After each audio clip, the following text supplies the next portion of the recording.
Hello people, मेरा नाम है Vishishta and I welcome you all to yet another session of the Hindu. आज हम बात करने वाले हैं कि पिछले 4 दिनों में मतलब 17th, 18th, 19th और 20th को क्या क्या खबरें हुई हैं, क्या क्या इंपॉर्टेंट चीज़ें हैं जो हमारे एग्जाम पॉइंट ऑफ व्यू से इंपॉर्टेंट है, हमें आ सकती हैं। इनमें हम छोटी छोटी न्यूज़ को कवर करते हुए जो शायद हेडलाइन या वन लाइनर्स के हिसाब से इंपॉर्टेंट है से लेकर डिटेल डिस्कशन वाली न्यूज़ जिसमें बाकायदा नोट्स बना के पढ़ने की ज़रूरत है, ये सारा का सारा कवर करने वाले हैं। तो अगर आपके पास अभी तक नहीं है तो बहुत ही अच्छा होगा अगर आप कॉपी और पेन साथ में लेके बैठ जाते हैं और साथ साथ में नोट्स बनाते चलते हैं।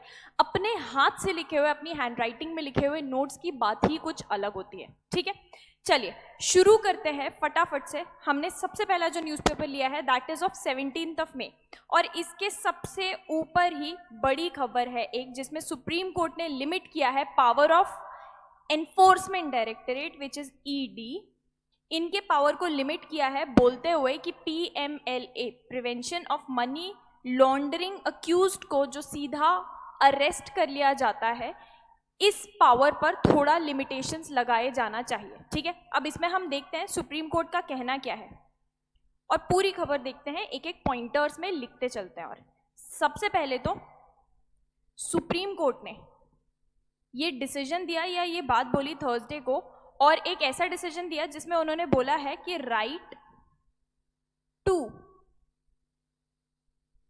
Personal liberty by holding, basically uphold किया है इन्होंने राइट टू पर्सनल लिबर्टी। और उसमें होल्ड क्या किया है, उसमें होल्ड किया है कि a person, any person who is summoned, जिसको समन किया जाता है by a designated special court, कोई भी डेजिग्नेटेड स्पेशल कोर्ट अगर उनको समन करता है under the PMLA that is prevention of excuse me prevention of money laundering act.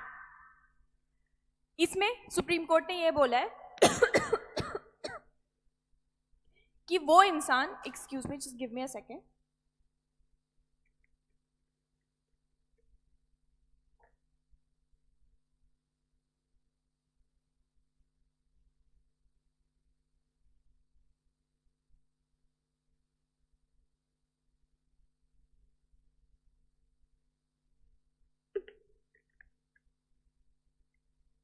तो भाई सुप्रीम कोर्ट ने बोला है कि जिस इंसान को इस तरीके से समन किया जाता है इज प्रिज्यूम्ड, उसको प्रिज्यूम किया जाता है to not be in custody.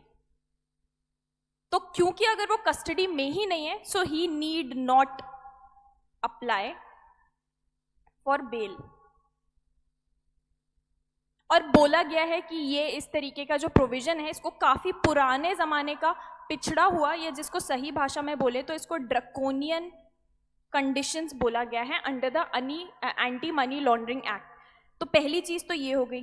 अब सुप्रीम कोर्ट में एग्जैक्टली इसमें बोला क्या है, सुप्रीम कोर्ट ने बोला है इफ द अक्यूज्ड अपीयर्स, यहाँ पे आप देख सकते हैं सुप्रीम कोर्ट ने बोला है quote unquote, if the accused appears before the special court pursuant to a summons, it cannot be treated that he is in custody, therefore it is not necessary for the accused to apply for bail। जो हमने पहले statement में समझा सुना उसी चीज को supreme court ने एग्जैक्ट वर्ड टू वर्ड बोला है। इससे होता क्या है, इस जजमेंट का रिजल्ट क्या है, this judgment basically, this judgment limits the power of arrest by the directorate of enforcement या एनफोर्समेंट डायरेक्टरेट जो भी बोले आप, by the ED after special take courts cognizance of the case या ऑफ द ऑफेंस। ठीक है, अच्छा इसमें बेंच ने और क्या बोला, इसमें बेंच ने बोला कि the ED would have to separately, ED को यहाँ पर सेपरेटली अप्लाई करना पड़ेगा। अभी तक हमने क्या बोला कि जस्ट बिकॉज समन्स गए इसका मतलब ये नहीं कि वो कस्टडी में है तो बेल अप्लाई करने की तो बात ही नहीं आती। और अगर कस्टडी में लेना है, हिरासत में लेना है, तो ED को, एनफोर्समेंट डायरेक्टरेट को या डायरेक्टरेट ऑफ एनफोर्समेंट को अलग से सेपरेटली अप्लाई करना पड़ेगा for the custody of the person once he और शी, जो भी इंसान है, इज इन कोर्ट। ठीक है, दूसरी चीज, सेंट्रल एजेंसी मतलब ED would also have to show specific grounds, उनको स्पेसिफिक ग्राउंड्स दिखाने पड़ेंगे, एवे ही नहीं बिना बात के, बिना रीजनेबल कॉज के नहीं, उनको स्पेशल ग्राउंड्स प्रूफ करने पड़ेंगे कि कस्टोडियल इंटेरोगेशन की जरूरत है, कस्टडी में लेकर इंटेरोगेट करने की जरूरत है। ठीक है, ऐसा बोलना था जस्टिस ओका का। नेक्स्ट, ये जो दो कंडीशंस हैं जो कि PMLA prevention of money laundering act के सेक्शन 45 में दी गई हैं, वो बहुत स्ट्रिंजेंट या स्ट्रिक्ट थ्रेशोल्ड सेट करती हैं अक्यूज्ड के लिए। ठीक है, पहला जो थ्रेशोल्ड है वो ये है कि भाई जो भी वो पर्सन है, जो भी वो अक्यूज्ड है, इसको प्रूफ करना पड़ेगा, he has to prove in court that he और शी इज प्राइमा फेसाई मतलब on the face of it, देखते ही जो चीज समझ में आ जाए, इस प्राइमा फेसाई इनोसेंट, ये पहली कंडीशन है। ठीक है, दो लगाई है, पहली ये है prima facie innocent of the offence. दूसरी कंडीशन क्या लगाई है? दूसरी कंडीशन ये है कि जो भी अक्यूज्ड है, accused should be able to convince the जज, जो ये अक्यूज्ड है he should be able to convince the judge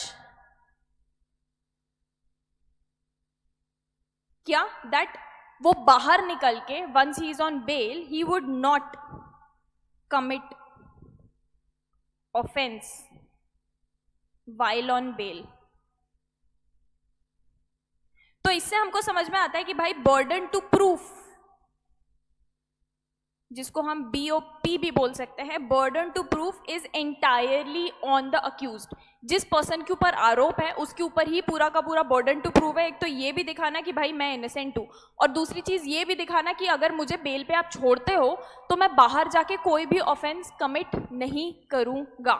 ठीक है, अच्छा, तो ये बेसिकली बातचीत हो रही थी कि काफी ड्रैकोनियन लॉ है, इसमें अक्यूज्ड के ऊपर ही सारा का सारा दारोमदार डाल दिया है, रिस्पॉन्सिबिलिटी डाल दी है, और साथ ही साथ एनफोर्समेंट डायरेक्टोरेट को बहुत नेवर एंडिंग पावर दे दिया है। ठीक है, तो इस बारे में बात हो रहा था। थोड़ा सा स्टैटिक देख लेते हैं हम इससे related, prevention of money laundering act से रिलेटेड हम थोड़ा सा स्टैटिक देख लेते हैं। सबसे पहले तो ये लाया गया था, इनैक्ट हुआ था अंडर PMLA, और ये 2002 का एक्ट है। ठीक है, prevention of money laundering act. Money laundering basically होता क्या है? पैसा, आपका जो काला पैसा है उसको वाइट में कन्वर्ट करना। अक्सर आप देखते हो NGOs में लोग पैसा डोनेशन के नाम पे दे देते हैं, और वो it's nothing but money laundering.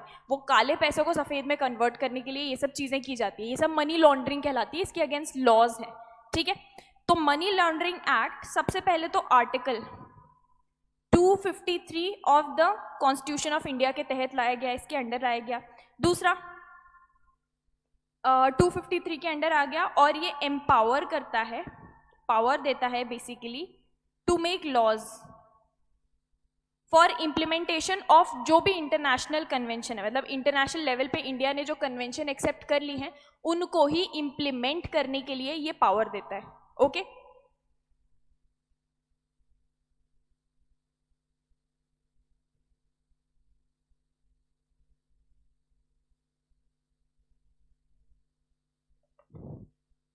उनको इम्प्लीमेंट करने के लिए पावर देता है। और ऐसे एक इंटरनेशनल कन्वेंशन का एग्जाम्पल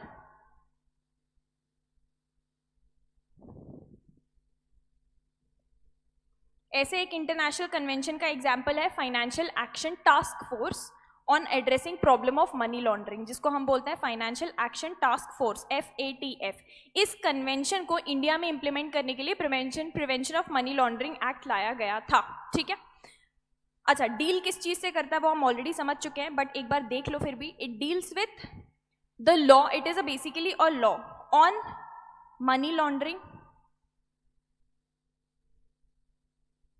एंड ये अगेन आर्टिकल 253 के अंडर इनैक्ट हुआ था, एंड ये लिस्ट में दिया गया है subject 13 of the union list. तो ये बेसिकली सेंट्रल गवर्नमेंट के एम्बिट में आता है इसके ऊपर लॉज बना पाना। ठीक है, यूनियन लिस्ट का पार्ट है ये। तो आपसे पूछा जा सकता है कि भाई मनी लॉन्ड्रिंग या PMLA ये किस लिस्ट में आता है या किसका सब्जेक्ट है, तो यू विल टेल देम कि it falls in the union list. तो यूनियन गवर्नमेंट या सेंट्रल गवर्नमेंट सिर्फ और सिर्फ इस पे लॉज बना सकते हैं, ठीक है। So this was the basic of money laundering. अब नेक्स्ट आ जाओ इंपॉर्टेंट आर्टिकल पे, एंड दैट इज, हाँ, state can not acquire property without proper procedure. यहाँ पे बात हो रही है कि भाई स्टेट जो है प्रॉपर्टी एक्वायर नहीं कर सकता विदाउट प्रॉपर प्रोसीजर। मतलब स्टेट यानी कि जिसको हम गवर्नमेंट बोलते हैं, वो बिना किसी प्रोसीजर के, बिना प्रोसेस के इस तरीके से गवर्नमेंट पर्पस बोल करके किसी का भी लैंड हथिया नहीं सकती या किसी की भी ज़मीन ले नहीं सकती। इसमें अगेन सुप्रीम कोर्ट का ही डिसीजन था, और सुप्रीम कोर्ट ने क्या बोला, एक बहुत ही बड़ा स्टेप लेते हुए right to private property, they protected private property. मतलब कोई भी, अगर मैं कल को प्रॉपर्टी खरीद लूँ वो मेरी प्राइवेट प्रॉपर्टी हो जाएगी, ठीक है। दे प्रोटेक्टेड प्राइवेट प्रॉपर्टी किस चीज से, फ्रॉम आर्बिट्ररी, मतलब बिना किसी रीजन के, बिना रीजन दिए, बिना रीजनेबल कॉज के, आर्बिट्ररी स्टेट टेक ओवर। पटरी बिछानी है रेल की, डैम्स बनाने हैं, ये सब रीजन दे देके कई बार स्टेट लैंड को टेक ओवर कर देता है बहुत आर्बिट्ररीली। मतलब ढंग से वो जो लैंड की कीमत है कई बार वो तक ओनर को मिल नहीं पाती है, and state takes it over. इस चीज के ऊपर सुप्रीम कोर्ट ने डिसीजन दिया था, ठीक है। और बोला क्या जाता है रीजन, कि it is for public purpose. अब मान लो आप पुणे से हो, यहाँ पे मेट्रो बनाई जा रही है, मेट्रो बहुत सारी ऐसी जगहों से गुजर रही है, या उसका पूरा जो अंडरग्राउंड, ओवरहेड, अंडरग्राउंड जो भी स्टेशन बनाए जा रहे हैं, वो कई सारी ऐसी जगहों से गुजर रहे हैं जहां शायद लोगों के घर हुआ करते थे, लोगों की ज़मीन हुआ करती थी। सरकार ने उसको लिया होगा और उसको बोला होगा कि भाई हम पब्लिक पर्पस के कारण या पब्लिक पर्पस के लिए इसको टेक ओवर कर रहे हैं। उन्हीं चीज़ के ऊपर बातचीत हो रही है। यहाँ पे सुप्रीम कोर्ट ने बोला है कि कंपल्सरी एक्विजिशन, मतलब कब्जे में लेना या काबू पे लेना, विदाउट फॉलोइंग, बिना फॉलो किए, मैंडेटरी प्रोसीजर, जो प्रोसीजर जरूरी है फॉलो करना,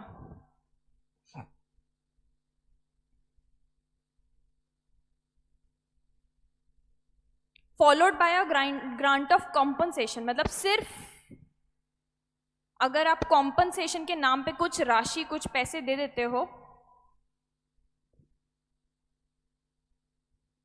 सिर्फ इस कारण से ये ग्रांट या इस तरीके से टेक ओवर करना does not make the action constitutionally valid.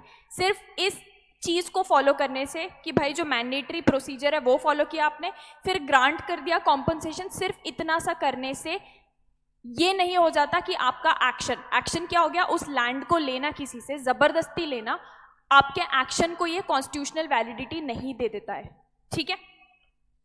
अच्छा, अब कई बार ये बात आती है कि राइट टू प्रॉपर्टी पहले हुआ करती थी एक फंडामेंटल राइट, ठीक है। पार्ट 3 में आपको फंडामेंटल राइट प्रोवाइडेड होती हैं, पार्ट 3 ऑफ द कॉन्स्टिट्यूशन में। तो फंडामेंटल राइट हुआ करती थी right to property as well. फिर 44th कॉन्स्टिट्यूशनल अमेंडमेंट आया, उससे इसको फंडामेंटल राइट हटाकर या फंडामेंटल राइट वाले पार्ट से हटा के आर्टिकल 300A में डाल दिया, and which made it a constitutional right,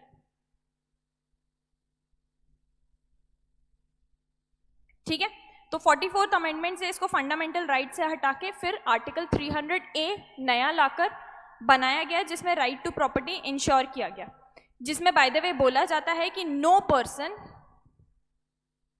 shell be deprived of his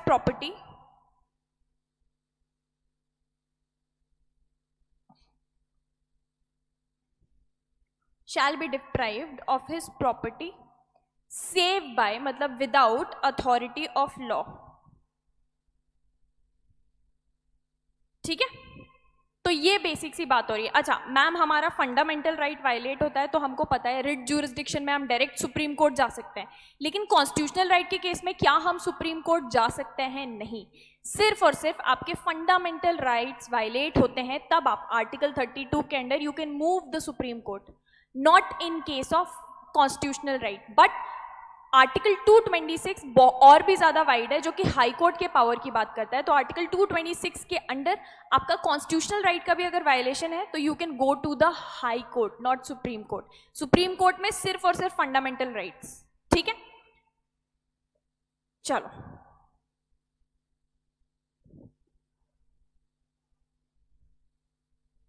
अच्छा, आर्टिकल ये जो 300A लाया गया था, इसमें बाकायदा 7 अलग अलग चीज़ें या 7 बेसिक प्रोसीजरल राइट्स कॉन्स्टिट्यूशन में ले डाउन की थी कि आपके राइट टू प्रॉपर्टी के अंदर क्या बेसिक प्रोसीजरल राइट्स आती हैं। उतना डिटेल में हमको जाने की ज़रूरत नहीं है, जस्ट लेटिंग यू नो कि बहुत बेसिक सी बात है इस चीज़ के बारे में। सो दैट्स ऑल, ठीक है। चलो नेक्स्ट आ जाओ। अच्छा, ये बहुत छोटी सी न्यूज़ है। हमारे सीनियर एडवोकेट, काफ़ी ज़्यादा सीनियर, मिस्टर कपिल सिब्बल, उनको नया प्रेसिडेंट इलेक्ट किया गया है of SCBA। SCBA is supreme court bar association, ठीक है। तो अब हमारे सुप्रीम कोर्ट बार एसोसिएशन के नए elected president is advocate Kapil Sibal, या सीनियर एडवोकेट, ही सुपर सीनियर। अच्छा नेक्स्ट, ये बहुत छोटी सी न्यूज़ है, पहले हम इसको बहुत डिटेल में पढ़ चुके हैं। हमने वेस्ट नाइल वायरस के बारे में पढ़ा था कि एक मॉस्किटो की प्रजाति होती है जिसका नाम होता है क्यूलेक्स मॉस्किटो। जब ये मच्छर चिड़िया को काटते हैं और किसी बर्ड को काटने के बाद ह्यूमंस को काटते हैं, तो ये वायरस, जिसको वेस्ट नाइल वायरस बोला गया है, ये ह्यूमंस में फैलता है। ऑफिशियली केरला ने डिक्लेयर कर दिया है कि भाई 20 सस्पेक्टेड केसेस हैं, जिसमें से 10 ऑफिशियली डिक्लेयर्ड केस हैं और 2 अभी तक फेटैलिटीज़ या मौत हो चुकी हैं इस वेस्ट नाइल वायरस से। तो केरला ने ऑफिशियल स्टेटमेंट जारी किया है और इसके तहत आसपास के स्टेट्स भी काफ़ी ज़्यादा चौकन्ने हो चुके हैं। सो वेस्ट नाइल वायरस के बारे में हम ऑलरेडी काफ़ी अच्छे से डिटेल में बातचीत कर चुके हैं। इसका सबसे बड़ा प्रॉब्लम ये है वेस्ट नाइल वायरस का कि ये सिम्टम्स इसके कुछ खास निकल के नहीं आते। मतलब you will feel like you just have a normal viral infection, but actually में आपको शायद ये इन्फेक्शन हो सकता है। तो सिम्टम्स इसके निकल के नहीं आते हैं, जब तक पता चलता है तब तक इट्स ऑलरेडी टू लेट। हालांकि इसकी फेटैलिटी रेट बहुत हाई नहीं है, मतलब इसमें ऐसा नहीं है कि इंसान मरेगा ही मरेगा, फेटैलिटी रेट हाई नहीं है। हो सकता है कुछ लोग जिनकी इम्यूनिटी बहुत ज़्यादा वीक हो, they might die, but still सबसे ज़्यादा खतरनाक आस्पेक्ट इसका यही है कि भाई ये डिटेक्ट ही नहीं हो पाता है। दूसरा चीज़ जो हमारे इंडियन रिसर्चर्स ने बोला है, उन्होंने ये बोला है, हमारे इंडियन एक्सपर्ट ने, कि यार अभी तक ये वेस्ट नाइल वायरस पे जो भी रिसर्च है वो सिर्फ वेस्टर्न कंट्रीज़ की है और उसके ऊपर हम रिलाई कर रहे हैं। क्या पता हमारे इंडिया के जो कॉमन क्रोज हैं, कौवे जो होते हैं हमारे आसपास पाए जाते हैं, व्हाट इफ उनसे भी ये डिजीज फैल सकती हो। We don't even know that. So we lack a lot of research and knowledge on this, जिस पे रिसर्च की काफ़ी ज़्यादा ज़रूरत है, and Indian scientist and experts are already on it, ठीक है। अच्छा, दिस वन, इसमें बात हो रही है health advice to take with a pinch of salt. अब इसका मतलब क्या होता है बेसिकली, अभी तक हमने कोविड वैक्सीन के ऊपर कितना ज़्यादा पब्लिक इंटरेस्ट आ गया कि भैया आपने अगर कोविशील्ड लगाई है तो बस मान के चलो कि आप तो गए अब, है ना। काफ़ी ज़्यादा इस टाइप की बातचीत फैल चुकी थी कि कोविशील्ड अगर आपने लगाई है तो बस फिर तो काम खत्म ही आपका। तो ये चीज़ जो हो रही है,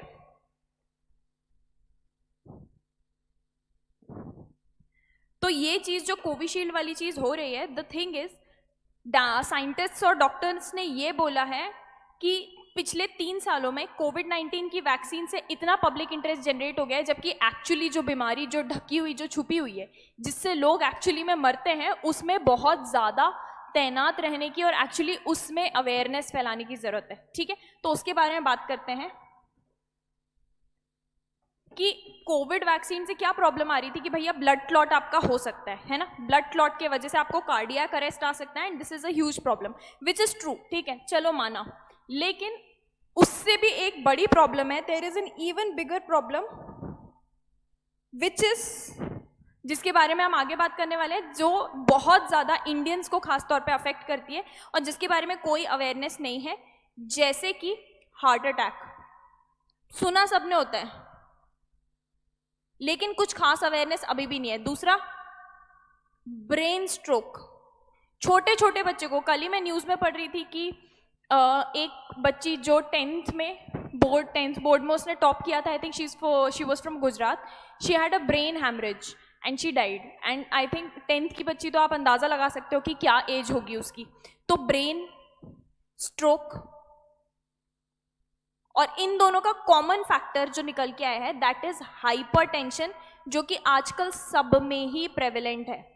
और इसको इट रेयरली एवर, बहुत ही कम ऐसा मिलता है कि जितनी पब्लिक अटेंशन की इस चीज़ को ज़रूरत है वो इसको मिल पाए। ठीक है। तो इस चीज में एक्चुअली ज्यादा जरूरत है कि कोविड का जो हुआ मच गया है उसके बजाय इस चीज में इफ वी डाइव डीपर, इस पे रिसर्च होने की ज्यादा जरूरत है। इस बारे में इस आर्टिकल में बात हुई है, ठीक है। अच्छा, 2023 की एक रिपोर्ट देख लेते हैं। WHO या वर्ल्ड हेल्थ ऑर्गेनाइजेशन ने एक रिपोर्ट रिलीज की थी, और ऐसी रिलीज करने वाले, this was the first ever report on hypertension. तो हाइपरटेंशन पे ये रिपोर्ट थी, और जिसका टाइटल था कि global report on hypertension, the race against a silent killer. Hypertension को बोला गया इट्स अ साइलेंट किलर, क्योंकि हाइपरटेंशन की वजह से आपको हार्ट डिजीजेस हो सकती हैं, आपको ब्लड प्रेशर हो सकता है, आपको ब्रेन स्ट्रोक, बहुत सारी ऐसी डिजीजेस का कॉज सिर्फ और सिर्फ हाइपरटेंशन है, ठीक है। तो ये इसको बोला गया था कि भाई हाइपरटेंशन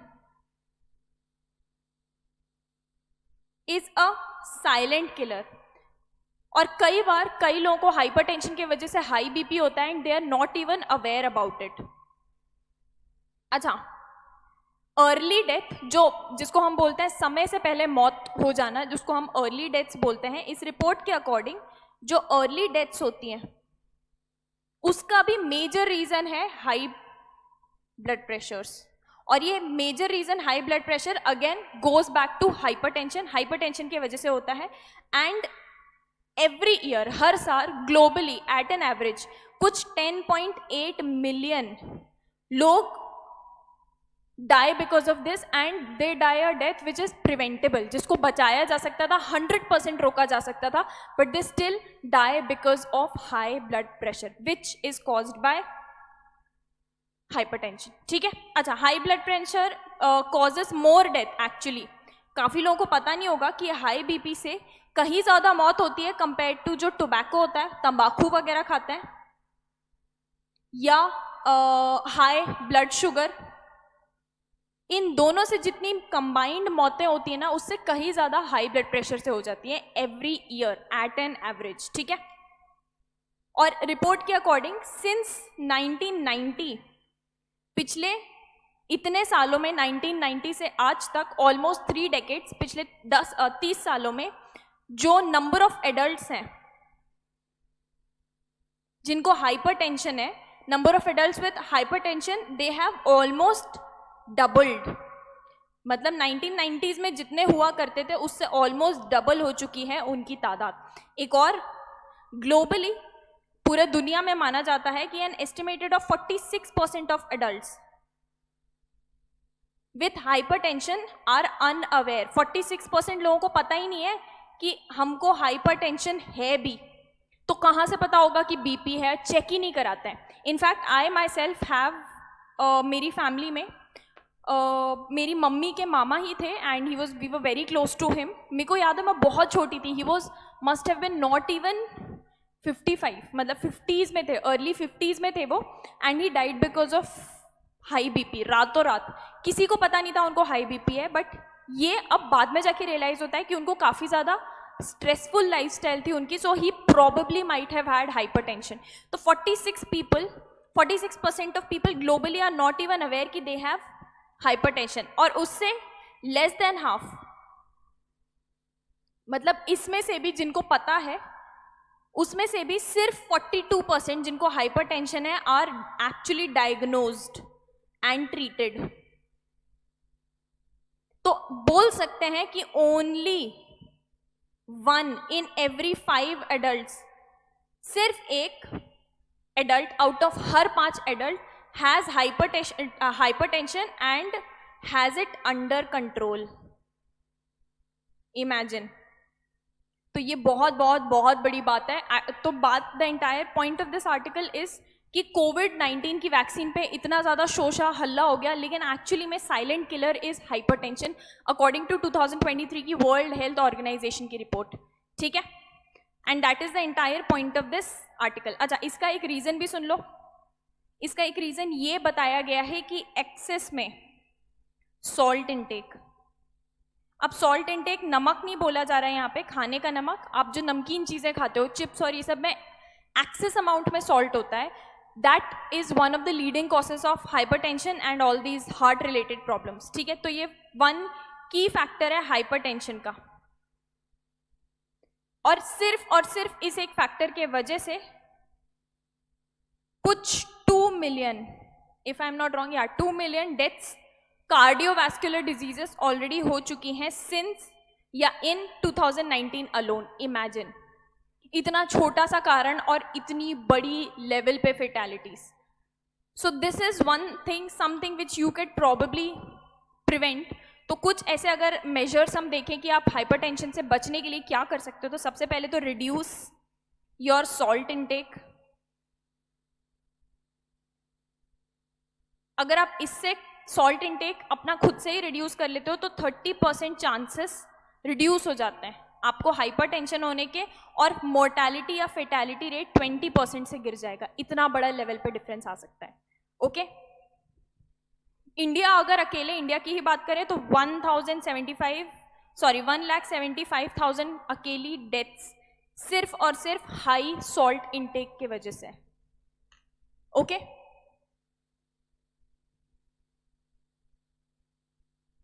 चलो moving on. I think that's all in this. बस थोड़ा बहुत स्पोर्ट्स की खबरें हैं जो इंपॉर्टेंट है. सबसे पहले तो अच्छा, स्लोवाकिया के प्राइम मिनिस्टर, बहुत छोटी सी एक खबर है, उनका नाम है मिस्टर रॉबर्ट फीको. हम इनके बारे में पहले भी पढ़ चुके हैं. उनके बारे में खबर थी कि he is in very serious condition after being shot. इनके ऊपर असैसिनेशन अटेम्प्ट हुआ था. जिन्होंने अटेम्प्ट किया था उसको पकड़ भी लिया गया है. ऐसा बोला जा रहा है कि हिज एंटी यूक्रेन स्टैंड्स, जब से ये पावर में आए हैं, इन्होंने यूक्रेन को जो भी हथियार सप्लाई होते थे, इक्विपमेंट्स, डिफेंस इक्विपमेंट सप्लाई होते थे फ्रॉम स्लोवाकिया, वो रोक दिया है, कंप्लीटली रोक दिया है. And he is considered to be pro Russia.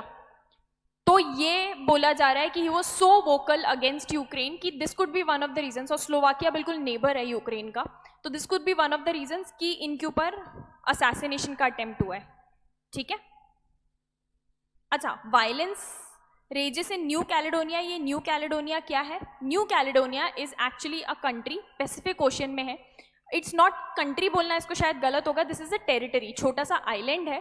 और न्यू कैलेडोनिया ना फ्रेंच ओवरसीज टेरिटरी मानी जाती है. फ्रेंच ने या फ्रांस ने बहुत ही चंड तरीके से, जब आज़ादी की लहर चली तो उन्होंने जो भी फ्रेंच एम्पायर के अंडर आते थे, ब्रिटिश को तो अपना छोड़ना पड़ा सब कुछ, फ्रेंच एम्पायर के अंडर जो भी आते थे उन्होंने बहुत ही स्लाई तरीके से उनको बोला कि अरे आपको इंडिपेंडेंस क्यों चाहिए, आप हमको अपना डिफेंस सौंप दो, एक्सटर्नल अफेयर्स सौंप दो, और बदले में आप हमारी इकोनॉमी का फ़ायदा उठाओ. ठीक है. ऐसे करके बहुत सारी फ्रेंच ओवरसीज टेरिटरी बना के उनको रोक लिया, अपने पास ही रख लिया. तो new Caledonia is one such French overseas territory. अब फ्रांस ने क्या किया, एक नया लॉ निकाला कि अगर कोई भी इंसान, फ्रेंच सिटीजन, जाके न्यू कैलेडोनिया में रहता है फॉर मोर देन 10 ईयर्स तो उसको वोटिंग राइट्स मिल जाती हैं. फाइनली यहाँ पर जाके न्यू कैलेडोनिया की लोकल पॉपुलेशन ने आवाज़ उठाई और बहुत बड़े लेवल पे वहाँ पे प्रोटेस्ट हो रही है, जिसके बाद फ्रांस ने इमरजेंसी डिक्लेयर कर दी और सारा सोशल मीडिया, टिकटॉक से लेकर एवरीथिंग उसको बंद कर दिया. ठीक है. So new Caledonia is actually a French overseas territory.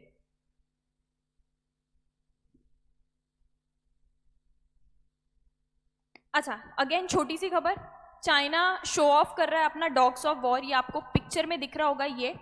ये dogs of war basically robots हैं जिनके 4 ऐसे पैर हैं, उस पर वो चल सकते हैं. They are equipped with guns. तो चाइना ने कंबोडिया के साथ अपनी मिलिट्री ड्रिल या मिलिट्री एक्सरसाइज की थी, काफ़ी बार कंट्रीज करती रहती हैं, जिसमें उन्होंने डॉग्स ऑफ वॉर, एक रोबोट टाइप का मशीन है which can be use to fight in wars and all that, उसको शोकेस किया. अच्छा, आपके लिए इंपॉर्टेंट क्या है कि ये चाइना और कंबोडिया के बीच में जो मिलिट्री एक्सरसाइज हुई है, इसका नाम क्या है? इसका नाम है गोल्डन ड्रैगन. ठीक है, सिर्फ इतना आपके लिए रेलेवेंट है. Sunil Chhetri, I think football में अगर एक नाम है जिसको बच्चा बच्चा इंडिया का जानता है, इंडियन फुटबॉलर, जिन्होंने इंडियन फुटबॉल को प्रोबेबली हम बोल सकते हैं ग्लोबल लेवल पर लेकर गए हैं, वहाँ पर फेमस किया.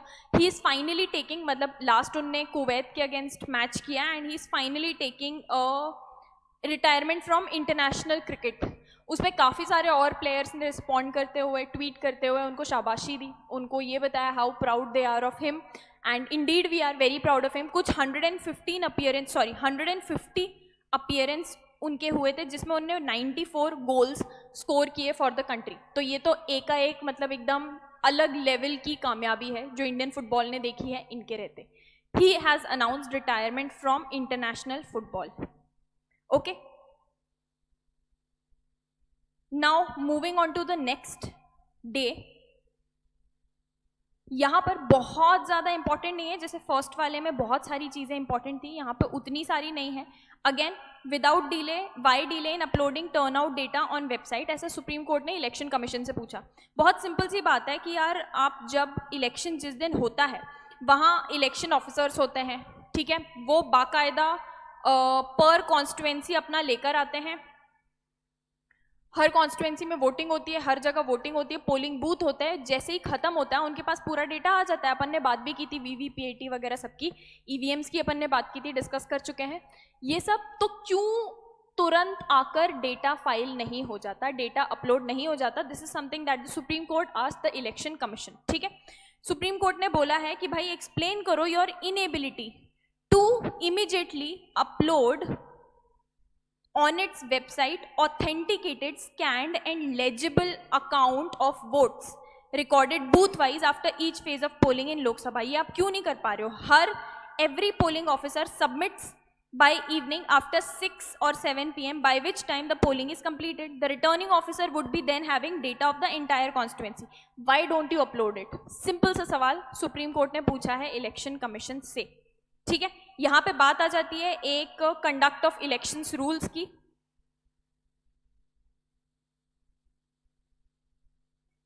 Conduct of election rules 1961. इसके under rule 49S and rule 56C(2) ये बताता है इट रिक्वायर्स जो भी प्रिसाइडिंग ऑफिसर होते हैं इनको बोलता है, ये रूल के अंडर बोला जाता है कि you have to prepare an account of votes which are recorded in form I think 17C part 1 format. ठीक है, तो इस रूल के under it is a mandate, करना पड़ेगा. तो सुप्रीम कोर्ट पूछ रहा था ये क्यों अपलोड नहीं होते हैं? जब 6 से 7 बजे तक उनके पास पूरा डेटा होता है तो तुरंत के तुरंत अपलोड क्यों नहीं होते? Give us your reason. आगे आने वाले कुछ दिनों में हम शायद इनका रीजन भी पढ़ेंगे, इनका रिप्लाई भी पढ़ेंगे. ओके, अच्छा नेक्स्ट ये बहुत छोटी सी न्यूज़ है. स्विस ऑफिशियल, स्विट्जरलैंड में बेसिकली रशिया और यूक्रेन के बीच में जो इतने टाइम से वॉर चल रहा है उसके लिए पीस टॉक्स रखी जा रही हैं. और स्विस ऑफिशियल हाल ही में इंडिया आए हैं और उन्होंने इंडियन काउंटर पार्ट, मतलब उनके जो फॉरेन मिनिस्टर है वो यहाँ आए हैं, तो इंडियन काउंटर पार्ट हो गए मिस्टर एस जयशंकर. उनसे बात की है कि आप क्यों मतलब वी नीड ब्रिक्स में से रशिया हटा दो क्योंकि रशिया को इन्वाइट नहीं किया है. तो ब्रिक्स मतलब Brazil, India, China, South Africa, we need these 4 countries. हालांकि यूरोप की ऑलमोस्ट सारी की सारी कंट्रीज फेवर में है कि पीस टॉक्स करना चाहिए, बट हमको यहाँ एशियन कंट्रीज की भी ज़रूरत है ताकि रशिया के ऊपर प्रेशर क्रिएट किया जा सके to stop this unnecessary war. ठीक है, तो इस बारे में वो आए थे और इंडिया से बातचीत की है. इंडिया को अर्ज किया है कि you should also take part in this meeting. India का थोड़ा डाइसी है क्योंकि हम काफ़ी न्यूट्रल स्टांस मेंटेन करते हैं, हम ना एक का साइड लेते हैं ना दूसरे का साइड लेते हैं. रशिया के साथ हमारे काफ़ी अच्छे रिलेशंस रहे हैं over the years, we can not risk it for obvious reasons. दूसरी चीज़, इंडिया अभी नई गवर्नमेंट बन के आने वाली है, तो उसके लिए भी वी आर प्रॉबेबली वेटिंग कि जब नई गवर्नमेंट बन के आएगी उस गवर्नमेंट का क्या स्टांस रहेगा, then we will be able to operate. ठीक है, तो अभी everyone is more concentrated on elections. तो इंडिया ने अभी अपना स्टांस ऐसे होल्ड करके रखा है बिकॉज एक तो हम न्यूट्रल मेंटेन करते हैं और दूसरा हमारी न्यू गवर्नमेंट अभी आने को है. लोकसभा इलेक्शंस जैसे ही पूरा काउंटिंग होगी वैसे ही. ठीक है, नेक्स्ट उत्तराखंड गवर्नमेंट ने प्लेज किया है, वादा किया है कि वो प्रिवेंट करेंगे या रोकेंगे फॉरेस्ट फायर्स. तो आपने कुछ समय पहले हमने न्यूज़ में ही पढ़ा था, आपने सुना होगा, सुप्रीम कोर्ट ने उत्तराखंड गवर्नमेंट को बोला है कि ये क्या हो रहा है. जो आपके ऑफिशियल्स हैं जिनका काम ऑफिशियली ये है कि भैया फॉरेस्ट की आग, उत्तराखंड के जंगल, कई 100 hectares of forest has cot fire, तो वहाँ उन जंगलों में आग प्रिवेंट करने के बजाय आप उन ऑफिसर्स को इलेक्शन ड्यूटी में कैसे रिडायरेक्ट कर सकते हो? पूजा प्रार्थना करने से या क्लाउड सीडिंग करने से नहीं होने वाला है, ये आग नहीं बुझने वाली है. यू नीड टू डू या हैव सम एक्टिव पार्टिसिपेशन. तो सुप्रीम कोर्ट ने जवाब मांगा था उत्तराखंड गवर्नमेंट से. ठीक है, तो उत्तराखंड गवर्नमेंट ने ये वादा किया है कि भाई हम आगे फॉरेस्ट फायर्स को प्रिवेंट करने के लिए कड़क एक्शन लेंगे. कैसे कड़क एक्शन ले सकते हैं, क्योंकि ऐसे बोला गया है, रिपोर्ट्स में निकला है कि 95% जो फॉरेस्ट फायर्स हैं वो सिर्फ और सिर्फ मैन मेड एक्शन या ह्यूमन एक्शन के वजह से. अब ह्यूमन एक्शन डेलिबरेट जानबूझ के भी हो सकता है, लापरवाही भी हो सकती है. आप कैंपिंग करने गए फॉरेस्ट में और आपने आग जली छोड़ दी. गर्मियों में इतना ज़्यादा ड्राई वुड होता है वहाँ पे कि यूं फट से आग पकड़ता है. तो ह्यूमन एक्शंस की वजह से हुई है काफ़ी हद तक ये फॉरेस्ट फायर. ठीक है, अच्छा, coming on to the next one, the hyper politicisation of Indian higher education. ये बेसिकली फिलिप जी ऑल्टबैक ने लिखा है आर्टिकल. इन्होंने बोला है कि the naming and renaming of universities, अभी जो हाल ही में Indian education in Indian universities colleges का हाई पॉलिटिसाइजेशन चल रहा है, ये शायद आने वाले टाइम में इंडिया को जब ग्लोबल लेवल पे अकेडमीज में अपना नाम बनाना चाहेगा, इंडिया को प्रॉब्लम कॉज कर सकता है. कैसे? The naming and renaming of universities, especially by state governments, are often influenced by politics. ना सिर्फ ये, even academic appointments, हाल ही में वाइस चांसलर अपॉइंट जो किए गए हैं, काफ़ी सारे ऐसे दिए गए हैं कि उन लोगों को अपॉइंट किया गया है जो कि ऐसे politically affiliated लोग होते हैं. ऐसा देखा गया है जनरल ट्रेंड. तो that could cause a problem. Yet overall Indian higher education, especially in universities, adhere to international norms of academic freedom अभी तक. लेकिन आगे आने वाले टाइम में the universities, while often mired in bureaucracy, occasionally faced allegations of political interference. ये होता था. However, they enjoyed relative autonomy. फिर भी कुछ level of independence रहता था कुछ साल पहले तक. लेकिन अभी हाल ही में ऐसा देखा गया है कि अब इंडियन academics fundamentally ही politicize हो चुके हैं.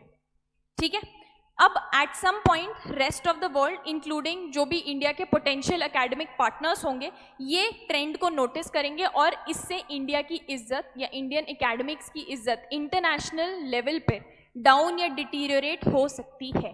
That is the entire point. ठीक है, अच्छा, यहाँ पे पर्टिकुलर बात भी की गई है कि the fact that Bharatiya Janata party या BJP authorities throughout the country have been replacing university vice chancellors with politically pliable appointees, many of whom have little or no higher education experience at all. इससे हमको ये पता चलता है, proof होता है कि हाँ भाई एजुकेशन का भी पॉलिटिसाइजेशन हो रहा है. Perhaps the most sinister aspect is that self-censorship has become common, especially in social sciences and humanities. Even senior academics are afraid. Self censorship मतलब सीनियर एकेडमिक्स का भी ये कहना है, पढ़ाने वाले प्रोफेसर्स का ये कहना है कि हम कुछ पर्टिकुलर टॉपिक्स नहीं पढ़ा पाते हैं, हमको डर लगता है कि पॉलिटिसाइज हो जाएगा. कुछ पर्टिकुलर लोगों को क्रिटिसाइज नहीं कर पाते हैं, गवर्नमेंट को क्रिटिसाइज नहीं कर पाते हैं, अगेन क्योंकि हमको डर लगता है. तो सबसे खराब एस्पेक्ट इस आर्टिकल के अकॉर्डिंग ये है कि सेल्फ सेंसरशिप जो लगानी पड़ रही है एजुकेशन सिस्टम को is probably the worst thing that could have happened. ठीक है,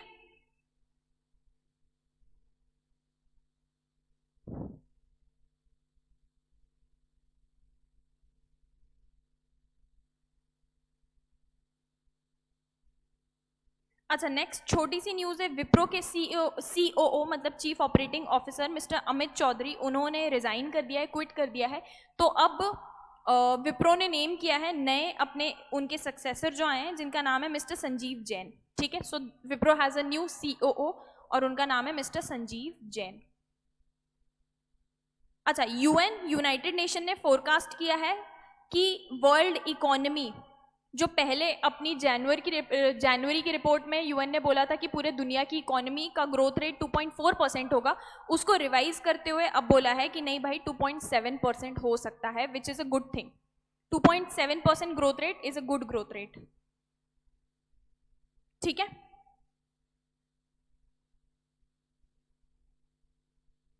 या so this probably is all for this newspaper. Next, moving on to the next, जिसमें सबसे बड़ी सबसे इंपॉर्टेंट न्यूज़ है. ईरान के प्रेसिडेंट मिस्टर इब्राहिम रईसी वो ईस्ट प्रोविंस साइड पे गए थे, अजरबैजान के साइड पे गए थे. वहाँ एक डैम का इनॉग्रेशन करने के लिए वो गए थे हेलीकॉप्टर से। उनके साथ प्रॉब्ली न्यूज़ में आया है कि उनके साथ फॉरेन मिनिस्टर भी थे, फॉरेन मिनिस्टर ऑफ ईरान जिनका नाम है हुसैन अमीर अब्दुल्ला, ये भी थे इन द हेलीकॉप्टर, और वो हेलीकॉप्टर क्रैश हो चुका है ऑफिशियली। अब he has been declared dead, क्योंकि देर बहुत घंटों तक ढूंढा गया, देर वर नो सर्वाइवर्स। तो दिस इज द थिंग, ये रीसेंट न्यूज़ है, काफ़ी ज़्यादा इंपॉर्टेंट। इसमें प्रेस को एड्रेस करते हुए Iranian supreme leader ayatollah Ali Khomeini, इन्होंने अर्ज किया है ईरानियंस को कि प्लीज़ पैनिक मत कीजिए, for he asked them not to worry because the country should not worry, there will be no disruption in the country work। उन्होंने बोला है जैसे गवर्नमेंट का काम चलता था वैसे ही चलता रहेगा, आपको घबराने की बिल्कुल भी जरूरत नहीं है, we are going to take care of everything, जो जैसे चल रहा था वो वैसे ही चलेगा। ये एक्सीडेंट हुआ कहाँ पे है? This accident happened in the mountains forest area of दिजमार, ठीक है, ये ईस्ट अजरबैजान के साइड पे है। मिस्टर रईसी जो 63 ईयर्स के थे, was visiting province on Sunday where he inaugurated a dam project, ठीक है। इसमें काफ़ी ज़्यादा स्पेक्यूलेशंस भी आ रहे हैं कि क्योंकि ईरान और इजराइल का वॉर चल रहा था, तो ऑफ कोर्स ये स्पेक्यूलेशंस तो आएंगे, एक्यूजेशंस आएंगे कि प्रोबेबली इजराइल का हाथ था। कोई ना ऑफिशियल डेटा या इस तरीके के एक्यूजेशन ना ईरान के साइड से आए हैं ना ही इजराइल के साइड से आए हैं, तो we can not comment on this. But of course अगर आप पब्लिक प्लेटफॉर्म्स पे देखें तो इस तरीके के accusations 100% definitely are there, okay.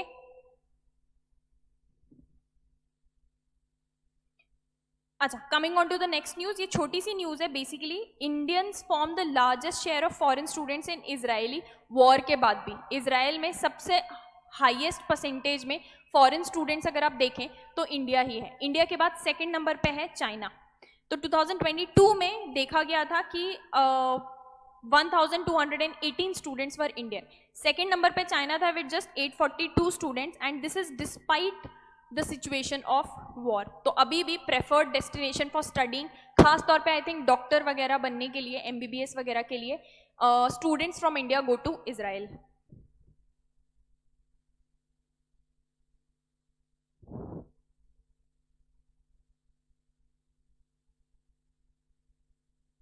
अच्छा, इसके बारे में बात करें अगर, तो टावरिंग हजार्ड ये काफ़ी बड़ी न्यूज़ में आया था। इसमें हुआ क्या था कि बेसिकली मुंबई में आपने सुना होगा हाल ही में काफ़ी बड़ा तूफान और ये सब आया था, जिसमें ये निकाला गया कि भाई एक बहुत बड़ा होर्डिंग था, और उस होर्डिंग से basically, just give me a second, और उस होर्डिंग से बेसिकली गिर के पीपल हैव डाइड। तो 13 मई की बात है ये इंसिडेंट जब मुंबई में हुआ था, अराउंड 13th ऑफ मई को ये इंसिडेंट हुआ था मुंबई में, जहां पे एक बहुत बड़ा जायंट आउटडोर होर्डिंग कोलैप्स कर गया। एक बहुत बड़ा डस्ट स्टॉर्म आया था उसमें, एंड जिसमें 16 people died, imagine, and more than 70 were injured. अच्छा, यहाँ पे फिर सवाल उठा कि भाई बिलबोर्ड जो इंस्टॉल हुआ था इसको कोई ऑथराइजेशन नहीं था BMC से। BMC is Brihan Mumbai municipal corporation, इससे कोई ऑथराइजेशन नहीं था। After the incident the BMC उन्होंने ऐसा बोला है कि भाई हम एक्शन लेंगे, एक्शन वुड बी टेकन।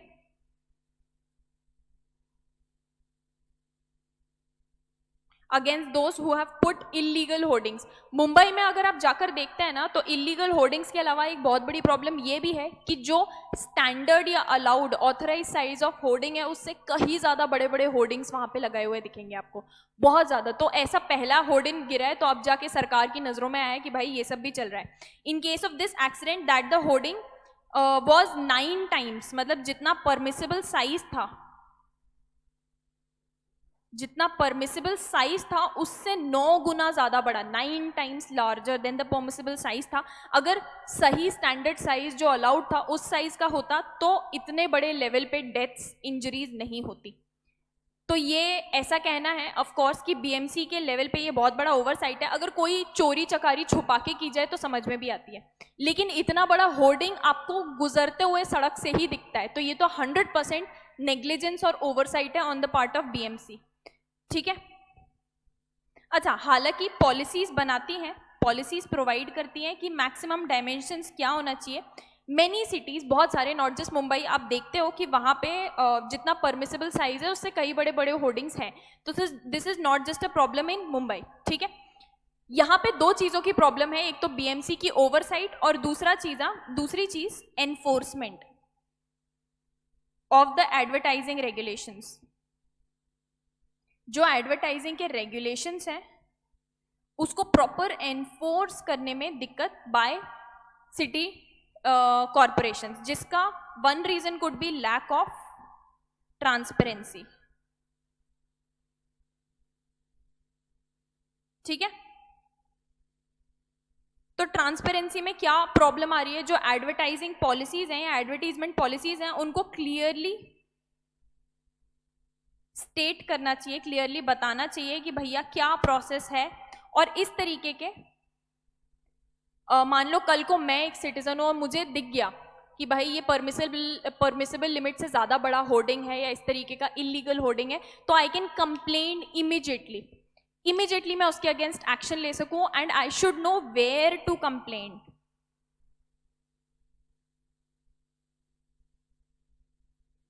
ठीक है, तो बेसिकली एनफोर्समेंट की जो प्रॉब्लम की हम बात कर रहे थे, एनफोर्समेंट की प्रॉब्लम से डील करने के लिए एक प्रॉपर मैकेनिज्म की जरूरत है जिससे इस तरीके के अनऑथराइज्ड होर्डिंग्स जो होते हैं उनका तुरंत प्रॉम्प्ट तरीके से रिमूवल हो. Okay people, so this was all for all the most important news जो पिछले 3-4 दिनों में इंपॉर्टेंट चीज़ें हुई हैं.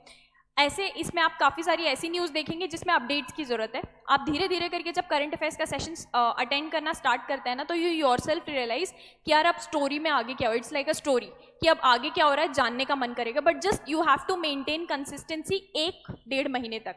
ज़बरदस्ती पढ़ो, नहीं भी हो रहा है तो बैठे रहो, सुनने का ट्राई करो. उसके बाद नेचुरली आपकी आदत पड़ जाएगी, फिर आपसे रहा ही नहीं जाएगा. Okay people, so I guess I see you guys again on the coming Friday को हम डिस्कस करेंगे कि ट्यूसडे, वेंसडे और थर्सडे को क्या क्या हुआ. ट्यूसडे 21st, 22nd और 23rd को क्या क्या हुआ उसको हम डिस्कस करेंगे 24th. ये बाई वीकली सेशंस है, मतलब हफ्ते में 2 बार होने वाले सेशंस. आप 2 बार देखोगे आपका पूरे हफ्ते का इंपॉर्टेंट न्यूज़ स्पेसिफिकली जो हिंदू में आई है, द हिंदू न्यूज़पेपर में आई है, वो सारी की सारी कवर हो जाएंगी. यहाँ जैसे कि आप देख सकते हैं हम डायरेक्टली आर्टिकल से ही डिस्कस करते हैं, तो आपको ये होने के भी चांसेस नहीं है कि पता नहीं कहाँ से पढ़ा रही है, क्या कर रही है. आपको सामने न्यूज़पेपर खुला हुआ दिखता है अपने. So guys, thank you all for joining me in today's session. I'll see you guys again very soon. This is Vishishta signing off.